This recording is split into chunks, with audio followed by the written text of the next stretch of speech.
I want to give you a little bit of context to where my head's been at here recently. So, can you tell me what the principle behind 28:19, Matthew 28:19 is? Um, no, I would have to look it up real quick. Okay. So, when we are here, we are given, so Matthew 25:21 talks about stewardship. We are given gifts, talents, money, resources, family members, Right, opportunities that we are supposed to steward, which is where the steward's name came from. right. Okay.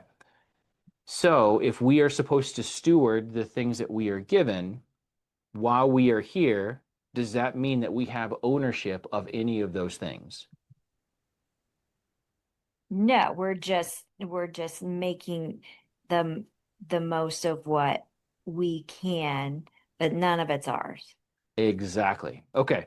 So, if this world is trying to tell you that fame, sex, money, power are the things that you need to be chasing, once our life ends, do we get to keep any of that? No. No. So, when it comes to us standing in front of our maker, what is the question that he's going to ask you? Like he's either going to say, "Well done, good and faithful Mhm. servant," or he's going to say, like, "What did you do with what That's I gave exact. you?" That's exactly right. So the second question comes first. What did you do with what I gave you? And then he's going to reward us or punish us for not doing what we were told. Mhm. Okay.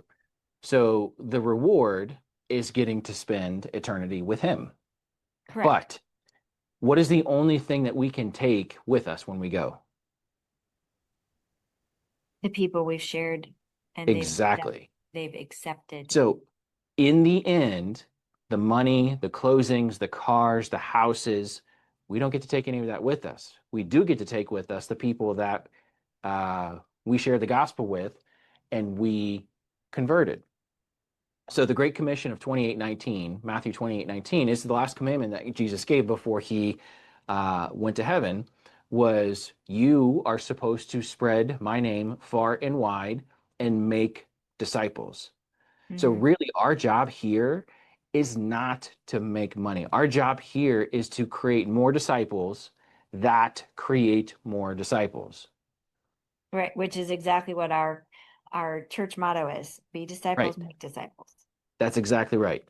So everything else in between, the job, the money, the should I take this position or do this and trying to be happy here. He doesn't want us to be unhappy. He doesn't want us to be miserable here. So he gives us things to enjoy.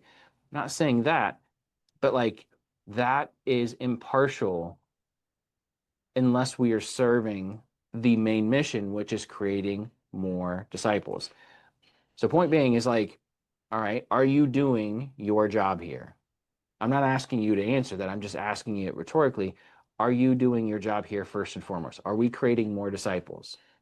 Okay. And I've had this clarity here recently, like, all right, so if my job here is to create more disciples, how do I do that? Well, once again, I was given the Rebel event. So what am I going to be talking about on stage in front of 1,000 people? I'm I going to know, be I thought talking. that was so absolutely cool. I Yeah, loved that you did that. thank you. But once again, that is not my event. That was given to me, but for a reason. So like all the marketing, all the AV, all of this, all the stupid stuff that I've learned how to do and that I enjoy, I can now give practical application to the main mission. Hmm. So for you, I really want you to win. I want you to succeed. I want you to be happy. I want you to be fulfilled. But at the same time, like, where can you fulfill your great mission, the only mission, but at the same time, impact people with the gifts that you've been given? So, like, my clarity here recently, it hasn't even been like for years. My clarity here recently is I'm supposed to spread the Great Commission in our community in Central Ohio and do that to the best of my ability with the gifts that I've been given. am I able to fulfill my mission inside of this community, inside of uh inside of Central Ohio? Because like think about how much idol worship happens in this industry. Oh, for sure. Yeah. I'm like my car, my 401k, look at my $1 million house, look at my all my awards. So that's idol worship. Mm-hmm. Putting anything between you and him, it's idol worship. So like how can I shake people out of that idol worship and get them back to work?